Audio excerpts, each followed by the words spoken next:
वाच्य का एक और नाम हम लोगों ने लिखा था, वाच्य अथवा प्रयोग।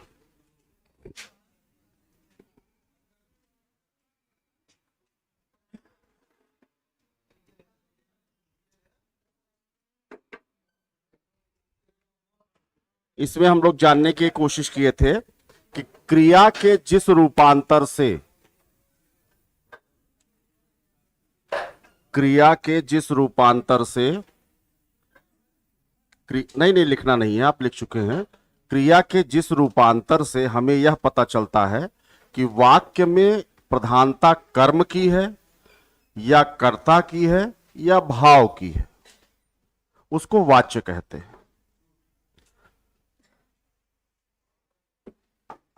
संज्ञा में आप डिसाइड कर लेते हो पुल्लिंग है, स्त्रीलिंग है, सर्वनाम में कर लेते हैं, विशेषण में कर लेते हैं, लेकिन वाक्य में क्रिया का प्रभाव क्या होगा और क्या क्रिया का निर्धारण उसके लिंग का, उसके वचन का, उसके पुरुष का निर्धारण कर्ता अगर कर रहा है तो वह कर्तृवाच्य है। जैसे उस दिन आप लोगों ने एक उदाहरण हमें बताया था, हिरण दौड़ता है, तो इसमें दौड़ना जो क्रिया है वो पूरी तरह से कर्ता पर निर्भर कर रही है। अगर हिरण की जगह हम गाय ला देते तो दौड़ती कहना पड़ता हमें। लेकिन जब आप कर्मवाच्य का उदाहरण लिखे थे तो उसमें आपने हमें बताया था पतंग उड़ रही है। अब वह पतंग राम उड़ाए या वह पतंग राधा उड़ाए, पतंग उड़ रही है। राम की पतंग उड़ रही है, राधा की पतंग उड़ रही है, राम राधा दोनों की पतंग उड़ रही है। उड़ रही में कोई परिवर्तन नहीं हुआ है। फिर तीसरी जो हम लोगों की हेडिंग थी वो थी भाववाच्य की। कर्तवाच्य हो गया है, कर्मवाच्य हो गया है, भाववाच्य लिख लें।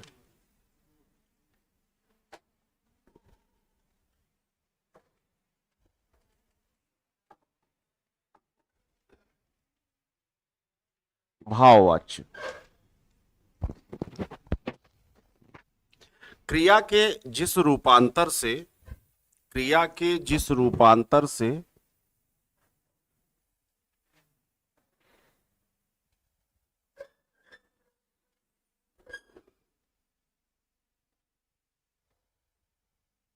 ना ही कर्ता की प्रधानता,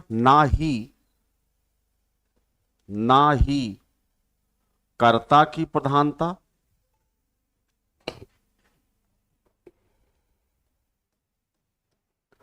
ना ही कर्ता की प्रधानता और ना ही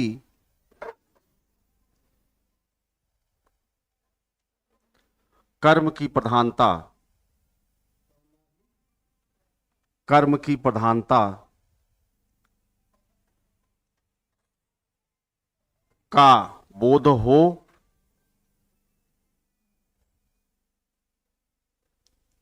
वरन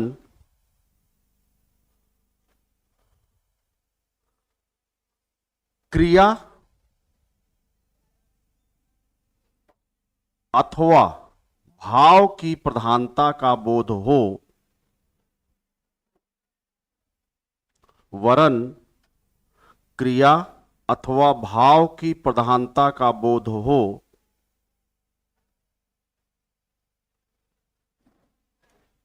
तो भाववाच्य कहलाता है। तो भाववाच्य कहलाता है।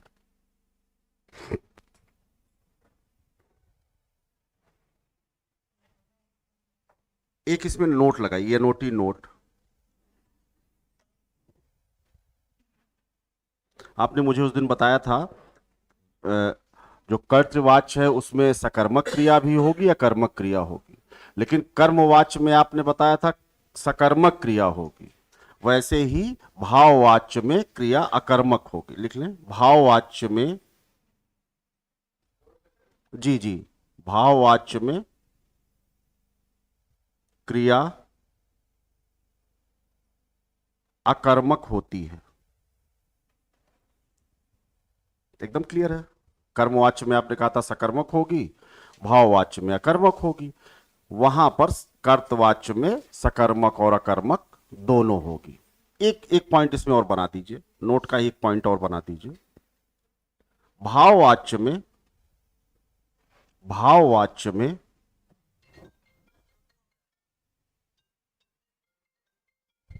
क्रिया सदैव एक वचन में,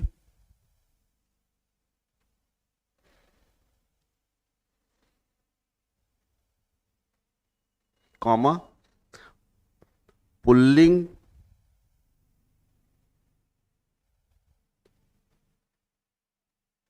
और अन्य पुरुष में होती है।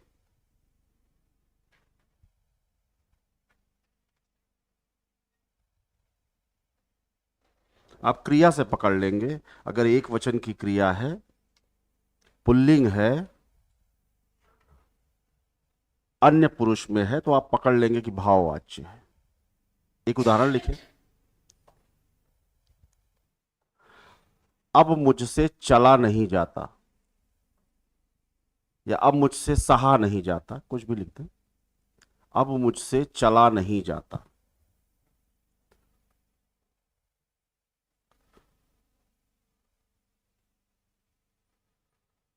अब मान लीजिए रास्ते में जा रहे हैं, तो ये बात पिताजी भी यही बोलेंगे और माताजी भी यही बोलेंगे, उसमें कोई फर्क नहीं पड़ेगा। या दोनों लोग मिलके बोलेंगे तब भी यही बात, अब हम लोगों से चला नहीं जाता। ना तो पुल्लिंग का फर्क पड़ रहा है, पुल्लिंग पुल्लिंग बना हुआ है, स्त्रीलिंग का फर्क नहीं पड़ रहा, और अन्य पुरुष में ही बात हो रही है।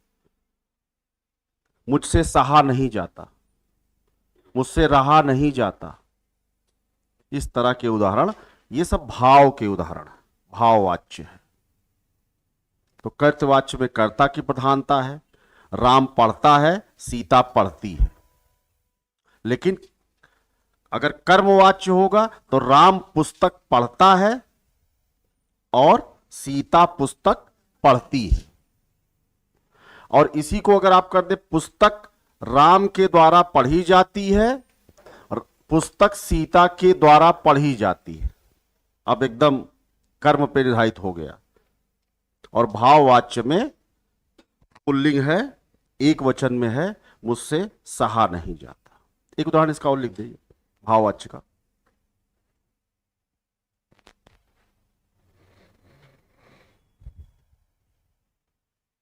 मुझसे अब चला नहीं जाता, उसी टाइप का है, मुझसे अब चला नहीं जाता। हाँ, सहा नहीं जाता, हाँ, रहा नहीं जाता, बस एक ही हो गए, इस टाइप के रहेंगे। अब इसमें आप माताजी पिताजी जो भी डालना है डाल करके वाक्य अपना बनता जाएगा।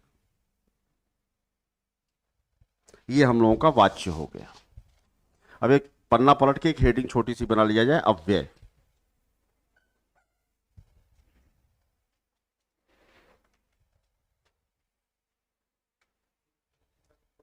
हाँ हाँ, 2-3 लाइन छोड़ दीजिए, क्या करेंगे, अव्यय। हाँ, अव्यय। आप जब शब्द का भेद किए थे तो 5 प्रकार के भेद किए थे। पांचवा जब किए थे विकारी अविकारी, तो विकारी में आपका संज्ञा, सर्वनाम, क्रिया, विशेषण हो गया। अब अविकारी तो बचा हुआ है अव्यय। अव्यय का एक नाम और है निपात। निपात, अव्यय का एक नाम और है निपात।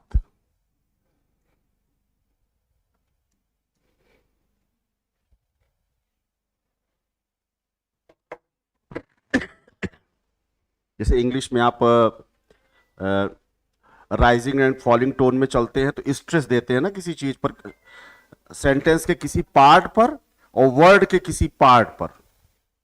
स्कूल तो का पे आप जोर देते हुए ऐसे चलता है, rising and falling tone. Hindi हमारी फ्लैट चलती है, एकदम सीधा सीधा। लेकिन फिर भी कभी कभी सामने है तो हम हाथ पैर हिला के शारीरिक भाषा का प्रयोग करके दबाव बना लेते हैं, नहीं ये बिल्कुल ऐसे ही होगा। लेकिन जब सामने नहीं होते तो कभी कभी हम शब्दों पर जोर देते हैं, नहीं, जोर देते हुए खींचते हैं, तो यही है निपात। जब आप स्ट्रेस दे रहे हैं किसी खास हिस्से के वाक्य के, किसी चीज पर जोर दे रहे हैं, तो इसको अव्यय इसका काम करते हैं। कोई भी चौंक गए, अरे, अब आप वाक्य बोल रहे हैं तो अब सामने वाला वैसे अलर्ट हो जाए, कोई है मामला, अरे इतनी ठंडक नवंबर में, तो वाक्य वैसे ही बोल रहे हैं लेकिन बोलने का तरीका बदल करके पूरा माहौल गर्मा दे रहे हैं। ओह, ये तो हम सोचे ही नहीं थे। इस टाइप से एक एक लाइन इसमें लिख लें। हाँ हाँ, न्यूज वाले खूब करते हैं। हाँ हाँ हाँ हाँ, नेता भी खूब करते हैं। जितने एंकर और ये जो भी है टीवी वाले, असली तो है हमारा नेता, असली तो वही है, उसी के एक्टिंग पिक्चर वाले भी करते हैं, गाना वाले सब उसी की एक्टिंग, असली खेल वो खेलता है। पिक्चर वाले तो हम जान जाते हैं कि एक्टिंग कर रहा है। आपकी नौकरी हम कर रहे हैं, वो जो पीड़ा आप देते हैं लेकिन हम हंस के टालते हैं, तो आप भी ऐसे किसी की नौकरी कर रहे हैं, उनकी पीड़ा झेलिए, तो मालिक की तो झेलना पड़ता है, वो तो करना पड़ता। सर लिखे अव्यय।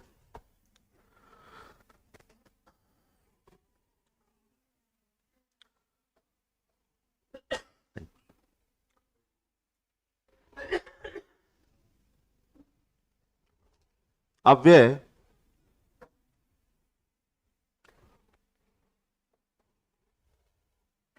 अविकारी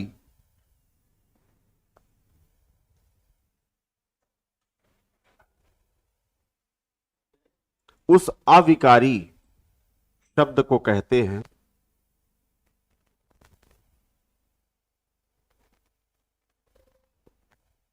जिसमें लिंग, वचन, पुरुष,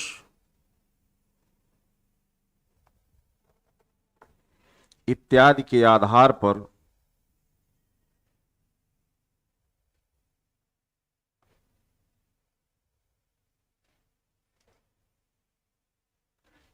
कोई परिवर्तन नहीं होता है।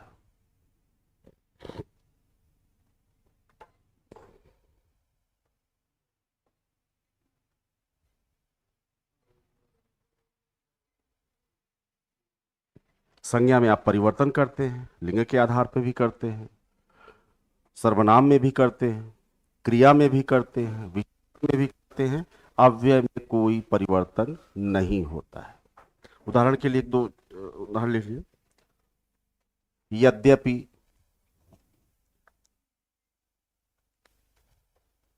लेकिन, किंतु, परंतु, परंतु, अतएव, अतएव, क्योंकि, और डॉट डॉट डॉट। हम लोगों ने संज्ञा के कितने भेद देखे थे? 5। सर्वनाम के, विशेषण के, इसके भी 4। अव्यय के 4 भेद हैं। अव्यय के 4 भेद हैं।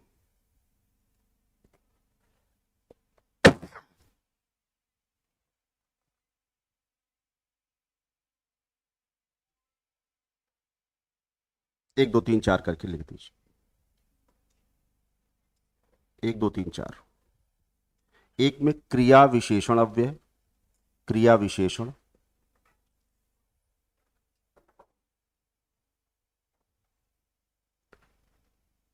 दूसरा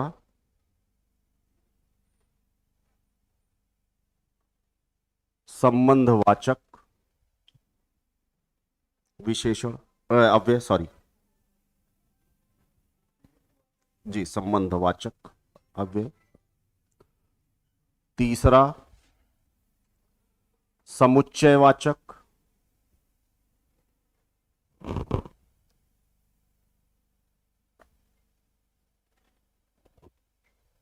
और चौथा विस्मयादिबोधक। विस्मयादिबोधक।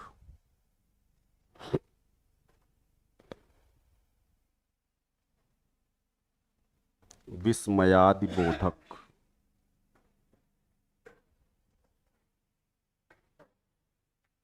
अब एक एक को बस दो दो लाइन लिख के एक उदाहरण लिख करके बस। क्रिया विशेषण तो आपका वैसे ही क्लियर है। बाकी विशेषण जो संज्ञा सर्वनाम के साथ प्रयुक्त होते हैं वो विशेषण हैं। जब आप क्रिया के साथ प्रयुक्त कर देते हैं, वह तेज विद्यार्थी है तो तेज यहां पर विशेषण है, और वह तेज दौड़ता है तो तेज यहां क्रिया विशेषण है। जब क्रिया के लिए विशेषता, क्रिया की विशेषता बताते हैं तो वो क्रिया विशेषण हो जाता है, अव्यय होता था। बस इतना अंतर रखना है। वहां पर बदलता है, वहां पर विशेषण संज्ञा सर्वनाम के अनुसार बदलेगा। अच्छा को अच्छा अच्छी कहेंगे, अच्छा अच्छी होता है, लेकिन यहां तेज में कोई अंतर नहीं है। तेज तेज ही रहेगा, चाहे तेज दौड़ेगी चाहे तेज दौड़ता है, तेज तेज ही रहता है। इसमें आप कोई बदलाव नहीं करते हैं, तो क्रिया विशेषण में बदलाव नहीं होगा, अव्यय का पार्ट है। और जो वो वाला आपका तेज है, अच्छा है, बुरा है, ऊंचा है, नीचा है, उसमें आप लिंग वचन के हिसाब से बदलाव करते हैं। ऊंचा का ऊंची बोलेंगे, यहां पर कोई बदलाव नहीं, अव्यय में कोई बदलाव नहीं होगा, तेज तेज रहेगा। लिख लें, बैठे सर, लिख लें। जिस पद से, पद या शब्द एक ही चीज है, जिस पद ऑब्लिक शब्द से जी क्रिया की विशेषता का बोध हो, क्रिया विशेषण में जिस पद से क्रिया की विशेषता का बोध हो,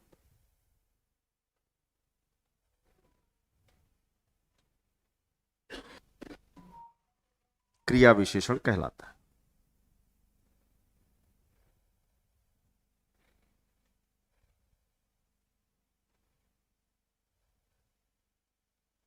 तेज, जल्दी, शीघ्र, तेज कॉमा जल्दी, शीघ्र, बहुत, तक, तक।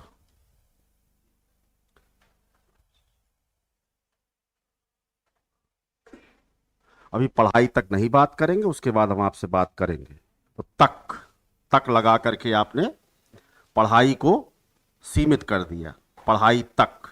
एग्जाम, एग्जाम कहेंगे तो दूसरा है, लेकिन पढ़ाई कह दिए तो दूसरा। एग्जाम संज्ञा है, लेकिन पढ़ाई की बात की तो रोक दिए। पढ़ाई क्रिया, पढ़ना, हाँ हाँ, तो पढ़ाई तक, पढ़ाई तक क्रिया के बारे में बात कर रहे हैं। हाँ हाँ हाँ, विशेषण में भी तो आप ये करते हैं। राम तेज है, यह विद्यार्थी तेज है, यह तेज विद्यार्थी है, तो चाहे पहले लगाइए चाहे बाद लगाइए। अधिकांश में पहले ही लगता है, लेकिन यह कोई बहुत फिक्स नहीं कि पहले लगाएंगे, बाद में भी लगाएंगे। धीरे का भी तो प्रयोग करते हैं, धीरे, धीरे धीरे पढ़ेंगे, धीरे, जैसे शीघ्र वैसे धीरे है। हाँ, जल्दी लिखे हैं ना, जल्दी शीघ्र, तो धीरे भी कर दीजिए उसी में, धीरे। अभी हो जाएगा, अभी, अभी। एक दो उदाहरण लिखिए।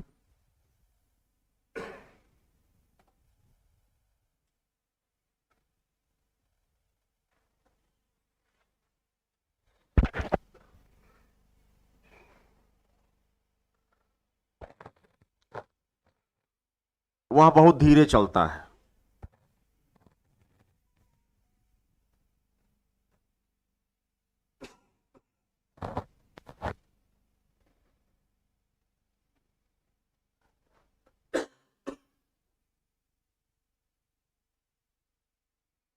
एक और लिखिए।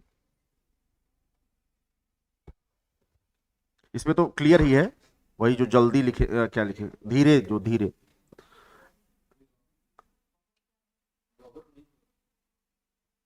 एक अगला लिखिए। आपके आने तक,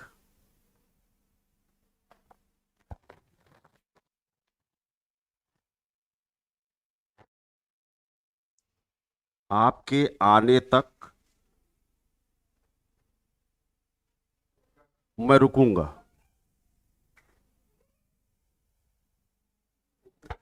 हाँ रुकूंगा। तो ये जो तक है ये क्रिया के बारे में बता रहा है, क्रिया को सीमित कर रहा है। आना जाना, या आना भर कह देते, आपके आने भर की बात थी, आपका काम हम कर देते, आना आने भर। तो जब क्रिया के बारे में कोई शब्द बता रहा है तो वह क्रिया विशेषण कहलाएगा। इनका एक सवाल था, मान लीजिए यहां बहुत लगा हुआ है, तो बहुत क्या है, वहां तो विशेषण की विशेषता वाला प्रविशेषण हो गया, यहां भी ये प्रविशेषण होगा। जब विशेषण की विशेषता जो शब्द बताएगा वो प्रविशेषण होगा। ठीक है, तो चाहे वहां हो चाहे यहां हो, बहुत धीरे वो चल रहा था, क्रिया विशेषण है, क्रिया विशेषण है, तो उसके बारे में जो बताएगा वो प्रविशेषण होगा, चाहे वहां होगा चाहे यहां होगा, अगर बहुत धीरे है तो। ठीक है, एक, हाँ बताएं। हम्म, क्रिया है और क्या, आना जाना तो क्रिया है। आप धीरे धीरे आते तो धीरे धीरे तो है ना क्रिया विशेषण। मैंने धीरे धीरे के बजाय आने तक कह रहे, क्रिया के बारे में कुछ बोला जाए। आपको जल्दी जाना है, हाँ तो जल्दी, जल्दी, हाँ जरा तेज बोलिए, तेज बोलना। जरा तो अव्यय है ही है, वो अलग है, लेकिन क्रिया विशेषण की बात है। जरा के बजाय अरे बोल, अरे तेज बोलिए, अरे धीरे बोलिए, तो धीरे तो अलग मसला हो गया, क्रिया विशेषण है। अरे जरा ओ आ ये सब तो विषयवाद बोधक में जाएगा। एक और उदाहरण लिख लीजिए, ये वाला जरूर लिख लीजिएगा, आपके आने तक या भर, भर वाला पूछा है, लिख लीजिए। आपके आने भर, आपके आने भर की देर है, आपके आन, ये पूछा हुआ सवाल है, आपके आने भर की देर है, भर को अंडरलाइन करके क्रिया विशेषण बना दीजिए, क्रिया विशेषण अव्यय।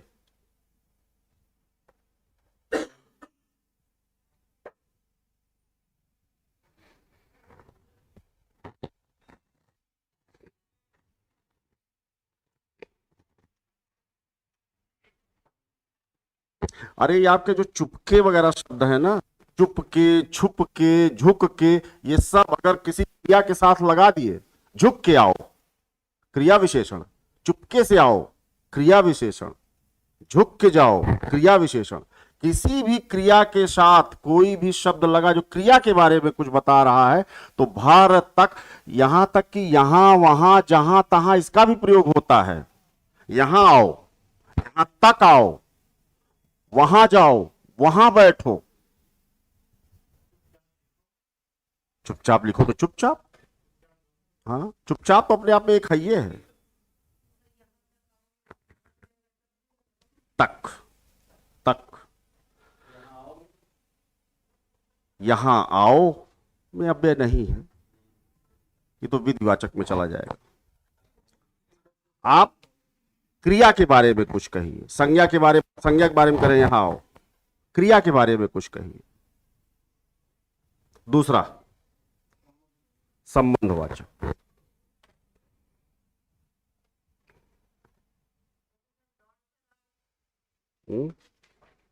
अच्छा है, धीरे धीरे आओ।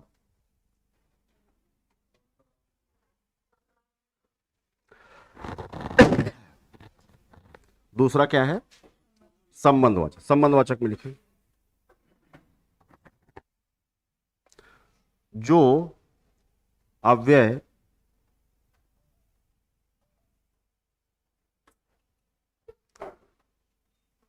संज्ञा के ठीक बाद आकर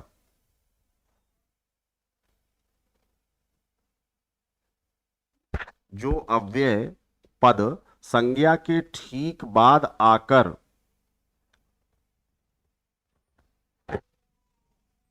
उसका संबंध,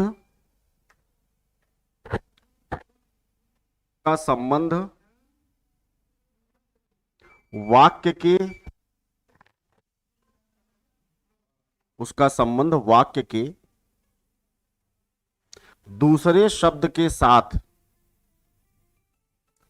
स्थापित करता हो या बताता हो, संज्ञा के ठीक बाद आकर वाक्य के दूसरे शब्द के साथ संबंध बताता हो, ऑब्लिक स्थापित करता हो,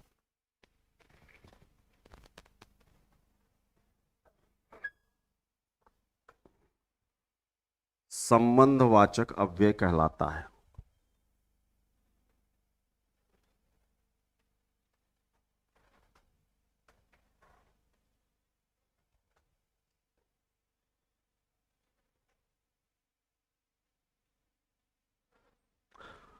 मोहन के पीछे सोहन खड़ा है, मोहन के दाएं सोहन खड़ा है, मोहन के ऊपर सोहन का घर है, उसके घर के ऊपर उसका घर है। तो संबंध स्थापित जहां करेगा, एक दो शब्द आप ऐसे लिख लिए उदाहरण में। हाँ, नीचे ऊपर, पहले से लिख दे, नीचे ऊपर,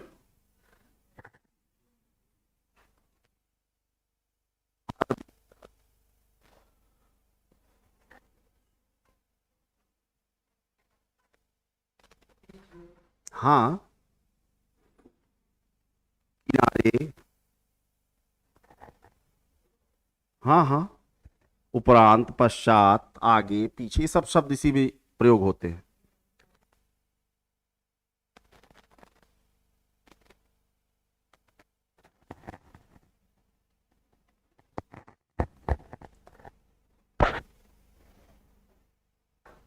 एक आध दो उदाहरण लिख दीजिए।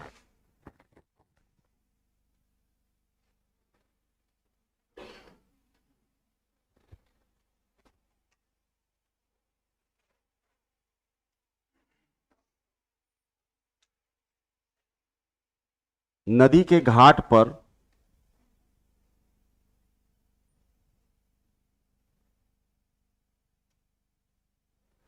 नदी के घाट पर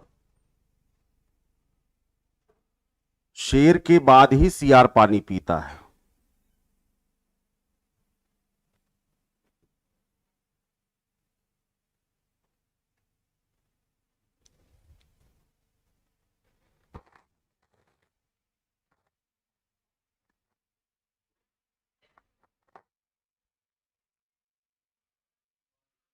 हाँ। हम्म।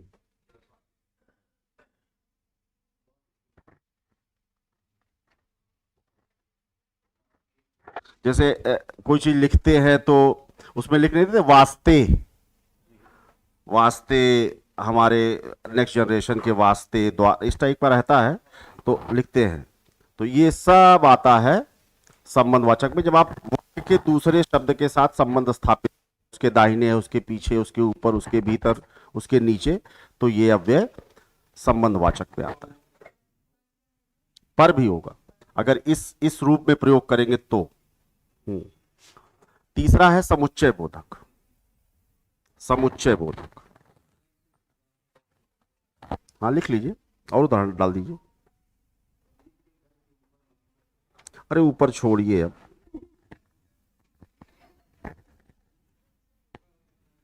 मेरे आने के पश्चात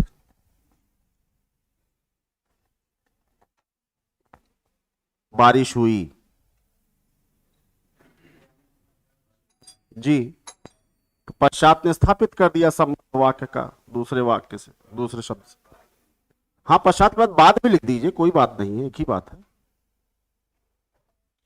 पश्चिम वाले पीछे भी बोलते हैं, मेरे आने के पीछे बारिश हुई, बोलते हैं, ठीक है।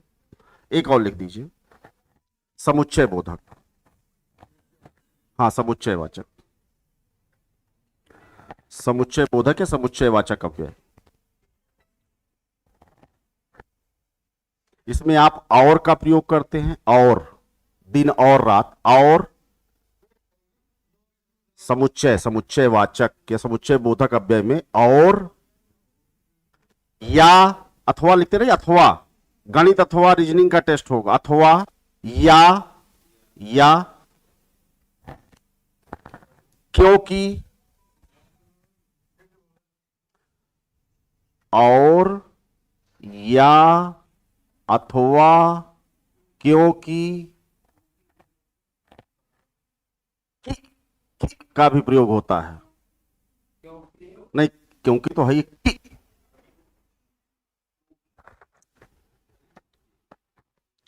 जब आप दो चीजों को मिला रहे हैं, लिख लीजिए, इसमें एक लाइन लिख लीजिए तो आपको क्लियर हो जाएगा। जब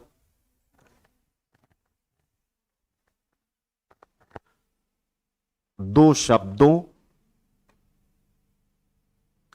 शब्द को आप चाहे तो पद लिख दीजिए, ऑब्लिक पद,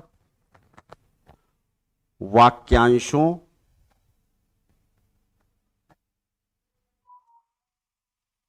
अथवा वाक्यों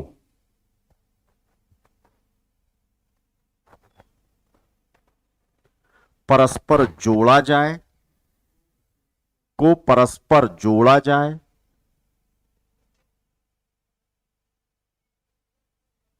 अथवा अलग किया जाए,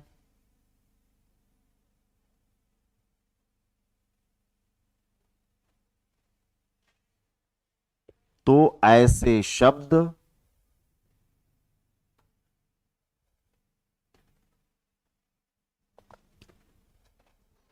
समुच्चय बोधक या समुच्चय वाचक अव्यय कहलाते हैं।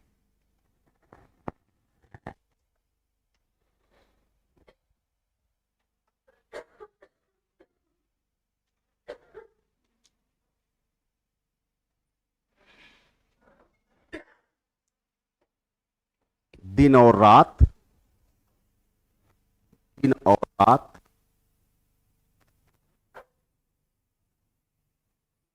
एक समय नहीं होते, एक समय नहीं होते जी।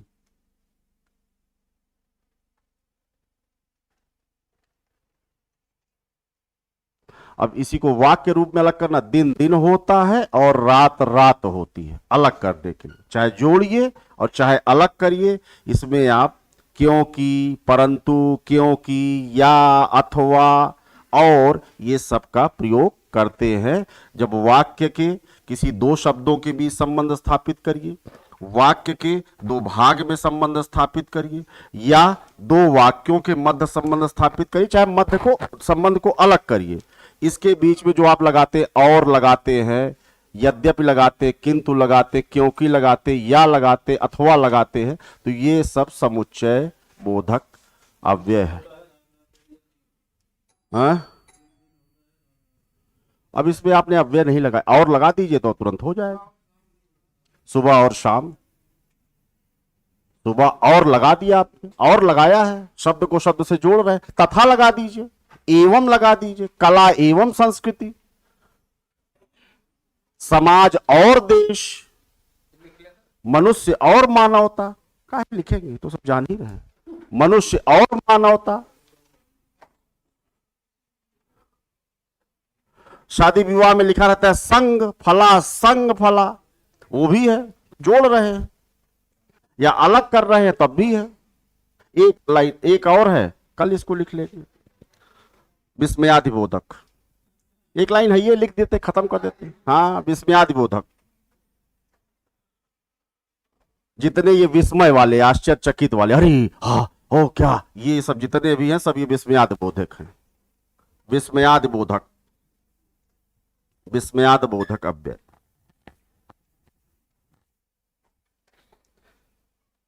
एक लाइन इसमें लिख लीजिए, बस आपको सब पता है। जिन अव्यय पदों का, जिन अव्यय पदों का संबंध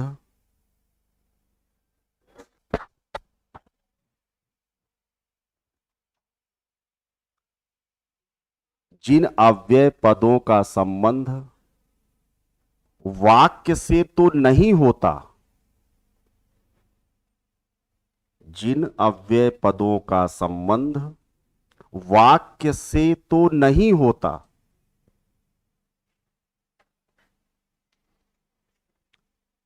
कॉमा, बावजूद इसके, ये बावजूद भी आपका चला गया उसमें समुच्चय में, बावजूद इसके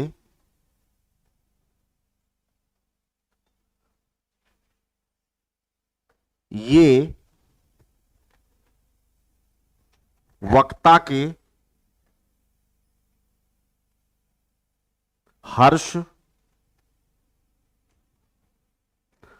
शोक, कॉमा देकर के, हर्ष, शोक, विषाद, विस्मय,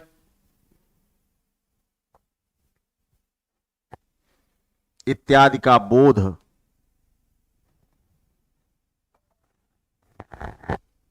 कराएं,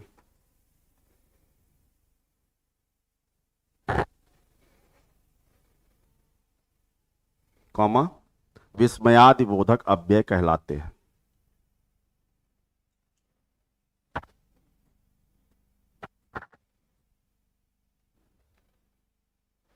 बच्चा आपके लिए लाया जो है बढ़िया सा जो है चाउमीन, कि पापा खा लीजिए, आपने कहा छी इतना गंदा, तो आपने पूरा जो है ये जो छी, हट, इतना गंदा हम नहीं खाएंगे, हम हट नहीं खाएंगे, अरे हम ये नहीं खाएंगे। तो जो आप ये चौंक रहे हैं, हर्ष, शोक या तिरस्कार इस तरह के भाव व्यक्त कर रहे हैं, बच्चा तो बड़े उससे लाया है, अब अपने वाक्य से हट करके एक लाइन आप उसमें जोड़ दिए, अरे ये हम नहीं। तो ये जो आप जोड़ रहे हैं, विस्मय है, हर्ष है, शोक है, तिरस्कार है, तो इस तरह के अव्यय में जो आप जोड़ रहे हैं वो विस्मयाति बोधक अव्यय है। तो हम लोग संज्ञा, सर्वनाम, क्रिया, विशेषण, लिंग, वचन, काल, कारक, वाच्य, ये सब देख लिए। अब नेक्स्ट टर्न से हम फिर वहीं लौट चलेंगे, अब लौट चले वर्णमाला, और एक एक टॉपिक को तैयार करते हुए, रटते हुए, समझते हुए, तैयार करते हुए आगे बढ़े। अब हिंदी में मुख्यतः एक टॉपिक बचा रहेगा, हिंदी भाषा से जुड़ी अन्य जो भारतीय भाषाएं हैं, हिंदी की क्या संवैधानिक स्थिति है, राजभाषा है कि राष्ट्रभाषा है, किस अनुच्छेद में है, कै तारीख को किस समिति में हिंदी की स्थिति और उसकी बोलियां और उपबोलियां और उसकी अन्य संबद्ध भाषाएं, और उधर रस, छंद, अलंकार, रचना, रचनाकार और रटना, सब अब रटना रटना है।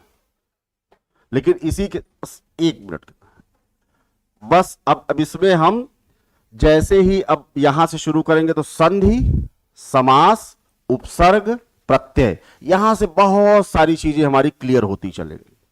वर्णमाला करेंगे, वर्णमाला के बाद सीधे पहला काम करेंगे, शब्दों को तोड़ेंगे, वर्ण विच्छेद, वर्ण विच्छेद से सीधे संधि पे जाएंगे। बहुत सारी चीजें अपने आप क्लियर होंगी कि कैसे पहचाने तद्भव है कि तत्सम है। बार बार हम कह रहे हैं कि नहीं, जिसमें मुंह कम खुलेगा तत्सम है, जिसमें ज्यादा खुलेगा तद्भव है।